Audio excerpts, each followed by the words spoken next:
What up, YouTube? I'm still working on my intro, but here's what I got so far. Boop boo doo boop boo doo boop bow. It's JR. Before I get started, I just want to give a quick shout out to Dante Daniel Lane for giving me the subject for this rant that I'm about to do right now. If you have a subject that you would like me to talk about, please just send me a message via Facebook or Twitter, and we'll do it. The subject that was requested was sex, drugs, and violence in the black community, but I'm going to modify it a little bit and talk about sex, drugs, and violence among the youth. We could talk about this all day and how it's going to eventually destroy society, but right now I'm just going to bring up a couple points. I feel sex, drugs, and violence among the youth originally stems from the parents who themselves are 70s babies, who are products of a carefree lifestyle of sex and drugs promoted through rock music and the early stages of hip-hop. Baby making music was very popular back then as well, with Marvin Gaye, the Isley Brothers, and Al Green being some of the most popular ones. All that, coupled with today's music, where YOLO is the typical theme, you have a general mentality of, I don't give up, among the youth. Another factor is the oversaturation of sex, drugs, and especially violence used in everyday life, such as TV, movies, video games, the news. When I was growing up, our TV shows were Animaniacs and stuff like that. Yeah, it was violent, but they were hitting each other with 5,000-pound anvils. Nothing that's remotely real. Now you have shows like Dexter that teach you how to be a serial killer and get away with it in the real world. Yeah, it's fake, but I bet you there's somebody out there that'll try it.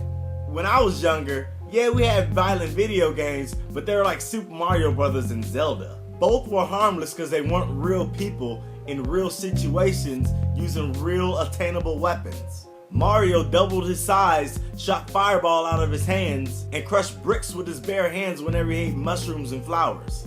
Zelda walked around with a sword bigger than him. Why did he do this? To save a princess. The only thing Zelda was guilty of was being Captain Save-A-Ho. Unlike today's most popular video game, Call of Duty, where people run around shooting other people with actual, real, attainable weapons. Meanwhile, kids are playing these games not even knowing that they're being psychologically numb to the idea of actually killing someone. So much that if somebody pisses them off at school, instead of talking about it, they'll actually go get their parents' gun and shoot up the school. I'm willing to bet that the gunman at every school shooting had a video game of this nature. I'm just saying.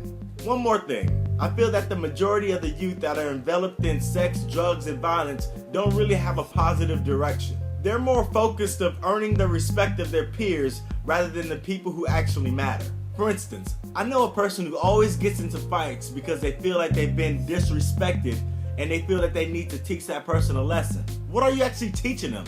That you know how to fight? So what? How is that going to make you a better person? A better lesson would be to walk away and learn how to control your anger. Because if you get a job at McDonald's, which I'm guessing you're heading that way, you're going to get disrespected a lot. By the manager, your coworker, even the customers. Even if you get a real job, people are going to piss you off all the time. Learn patience now. It'll help you more than hurt you. Plus, wouldn't it be better to earn the respect of the people of your future? Meaning, if your long-term goal is to be an NBA player, your short-term goal should be to make the varsity team. Your focus at that point should be to earn the respect of your coach and college scouts. Not that punk in history class who's jealous of you and your relationship with your girl, or that punk in English who thinks you're gay. Stay focused on your short-term goals that lead to your long-term goals and you'll be straight. That's it. March 2014's Rant has been brought to you by Geico. 15 minutes could save you 15% on car insurance. I love eating chicken, that's a freaking problem. Barbecue, grill, fried, I got a chicken problem. Wow, Wick vouch nothing. Lige, Mike, and cheese. ROTFL, you funny in all. She saw it. She punched me in the chest and ripped the earring out my ear.